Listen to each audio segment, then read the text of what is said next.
के भाई मलाई, मोदी अडानी भाई भाई, अडानी के भ्रष्टाचार की जांच करो। आज संसद का परिसर मोदी अडानी नारों से गूंज उठा, मगर ये ऐसे नारे हैं जो ना प्रधानमंत्री नरेंद्र मोदी सुनना चाहते हैं और लोकसभा के अध्यक्ष या फिर राज्यसभा के सभापति इस पर बहस भी नहीं कराना चाहते हैं। दोस्तों, आज संसद के अंदर और संसद के बाहर, यानी लोकसभा और लोकसभा के बाहर, राहुल और अखिलेश दोनों ने सरकार को घेरा। आज अखिलेश ने संभल पर कुछ मुश्किल सवाल भारतीय जनता पार्टी से किए। यह इनके लिए किसी चुनौती से कम नहीं है, क्योंकि भारतीय जनता पार्टी चाहती है कि अखिलेश यादव संभल मुद्दे पर टिप्पणी करें, ताकि फिर वो इस मुद्दे पर जाके हिंदू मुस्लिम करे, ताकि फिर वो हिंदू और मुसलमानों में बंटवारा करे और 2027 के विधानसभा चुनावों में लिए उसके लिए जीत का रास्ता आसान हो जाए। हम अखिलेश यादव की चुनौती की बात करेंगे, मगर आज राहुल गांधी और इंडिया गठबंधन के कई सांसद संसद के परिसर पर नारे लगाते हुए दिखे। ये नारे थे प्रधानमंत्री नरेंद्र मोदी और गौतम अडानी की मित्रता पर। जी हां, गौतम अडानी, जिनके खिलाफ एक अमेरिकी अदालत ने गिरफ्तारी वारंट जारी कर दिया है, जिनके साथ कीनिया ने करार रद्द कर दिया है, जिनके साथ फ्रांस की जो सबसे बड़ी तेल कंपनी है टोटल एनर्जीज, उन्होंने भी अपनी संधि रद्द कर दी है। मगर साहब, मजाल है कि भारतीय जनता पार्टी सरकार इस पर कोई चर्चा करवाए। सुनिए किस तरह से राहुल गांधी ने उन्हें घेरा। अडानी सरकार शेम, मोदी अडानी भाई, मोदी अडानी एक है, मोदी अडानी सेफ है, मोदी अडानी एक है, मोदी अडानी सेफ है, अडानी सरकार शेम। बंद करो। पर विपक्ष प्रदर्शन कर रहा है, मुद्दा है अडानी का और घेरेबंदी की जा रही है मोदी सरकार। यह बात वाकई समझ के परे है दोस्तों। जब अडानी के ऊपर इतने गंभीर आरोप हैं, तो भारतीय जनता पार्टी सरकार इस पर चर्चा करने से क्यों घबरा रही है? क्यों घबरा रही है? यही तो ज्वलंत मुद्दे हैं। आज देश के सामने कौन से मुद्दे हैं? अडानी का मुद्दा है, मणिपुर का मुद्दा है, जिस तरह से संभल के सारे देश भर में सांप्रदायिक माहौल को बर्बाद किया जा रहा है, वो एक मुद्दा है। मगर मजाल है कि इन मुद्दों पर प्रधानमंत्री अपना मुंह भी खोले। बांग्लादेश के अंदर हिंदुओं पर अत्याचार हो रहे हैं, इस्कॉन मंदिर के प्रमुख को गिरफ्तार कर लिया। आज टीएमसी के सांसदों ने लोकसभा में वो मुद्दा उठाया भी, मगर प्रधानमंत्री नरेंद्र मोदी अब भी खामोश हैं। प्रधानमंत्री नरेंद्र मोदी पिक्चर देख रहे थे। प्रधानमंत्री नरेंद्र मोदी की प्राथमिकताओं को देखिए दोस्तों। अडानी के मुद्दे पर कहेंगे नहीं, संभल के मुद्दे पर खामोश रहेंगे, यहां तक कि बांग्लादेशी हिंदुओं के मुद्दे पर भी खामोश रहेंगे, चाहे उन पर जितने भी अत्याचार हों।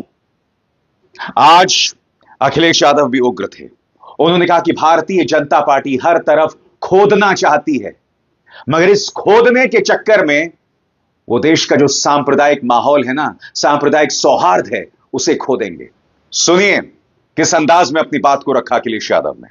और जो लोग हर जगह खोद देना चाहते हैं, खोदना उनका लक्ष्य बन गया है। जो लोग खोदना चाहते हैं वो याद रखें, देश का सौहार्द भी खो देंगे एक दिन। जो लोग जगह जगह खोदना चाहते हैं वो देश का सौहार्द भी खो देंगे। आज अखिलेश यादव की आवाज लोकसभा में और लोकसभा के बाहर दोनों जगह गूंजी। अखिलेश यादव संभल पर कुछ कठिन सवाल उठा रहे हैं। वो पूछ रहे हैं कि आखिर क्या वजह है कि अधिकारी पूरी तरह से भारतीय जनता पार्टी के नेता के तौर पर काम कर रहे हैं? क्यों प्रशासन से लेकर पुलिस सब बीजेपी के कार्यकर्ताओं के तौर पर काम कर रहे हैं और जनता पर उनका दमन जारी है? आखिर क्यों? ये सवाल पूछते हैं अखिलेश यादव। सुनिए। सरकार अपना पक्ष दिखा रही है। सरकार के लोगों ने जो व्यवहार किया, जो गाली गलौज की, क्या सरकार उन पर कार्रवाई करेगी जिनकी वजह से इतनी बड़ी घटना घटी, जिसकी वजह से जान गई लोगों की? वो कौन लोग थे जो सर्वे कराते समय साथ में भारतीय जनता पार्टी के कार्यकर्ता गए थे? जब मैंने आपसे पहले कहा कि उत्तर प्रदेश की सरकार ने वहां के पूरे अधिकारियों को अपने संगठन का पदाधिकारी बना दिया है, चाहे वो डीएम हो, एसपी हो, डीआईजी हो, कमिश्नर हो, वो भारतीय जनता पार्टी के कार्यकर्ता के रूप में काम कर रहे हैं, उनसे न्याय की उम्मीद आप नहीं कर सकते हैं। और इसी का परिणाम ये हुआ है कि इतनी बड़ी घटना हुई। दोषी अगर कोई है तो प्रशासन दोषी है, दोषी कोई है तो वो नारे लगाने वाले हैं। अखिलेश यादव को लोकसभा के अंदर भी अपनी बात रखने का मौका मिला।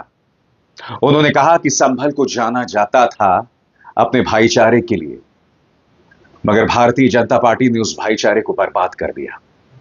आप सुनिए किस तरह से वो अपनी बात रख रहे हैं, मगर बात रखने से पहले किस तरह से उन्होंने लोकसभा अध्यक्ष ओम बिरला पर ताना मारा। देखिए। अध्यक्ष महोदय, कमेंटमेंट में, क्रेडिबिलिटी में आपका कोई जवाब नहीं। नहीं ये नहीं कह रहा मैं।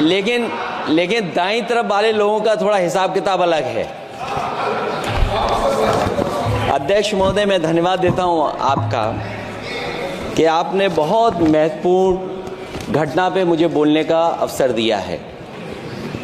संभल जो इसलिए जाना जाता था कि भाईचारे के साथ वहाँ रहते हैं लोग, वहाँ अभी से नहीं, सदियों पुराना भाईचारा हजारों साल से इसी तरह रहते आए हैं। लेकिन अचानक ये जो घटना हुई है, ये सोची समझी रणनीति के तहत वेल प्लान्ड हुआ है और वहाँ के भाईचारे को गोली मारने का काम हुआ है। जो घटना हुई है वो सोची समझी साजिश है। वहाँ जो खुदाई की बात लगातार अध्यक्ष महोदय देश में कोने कोने पर भारतीय जनता पार्टी और उनके सहयोगी और समर्थक, शुभचिंतक बार बार खुदाई की जो बात कर रहे हैं अध्यक्ष महोदय, ये खुदाई जो है हमारे देश का सौहार्द, हमारे देश का भाईचारा, हमारे देश का गंगा जमनी तहजीब को खो देगा। मैं आपका धन्यवाद इसलिए भी देता हूं कि इस महत्वपूर्ण जो साजिश हुई, और वो साजिश सोची समझी इसलिए मैं बोल रहा हूं। उत्तर प्रदेश का चुनाव था, पहले 13 तारीख को चुनाव होना था और 13 तारीख के चुनाव को उन्होंने बढ़ा करके 20 तारीख कर दिया।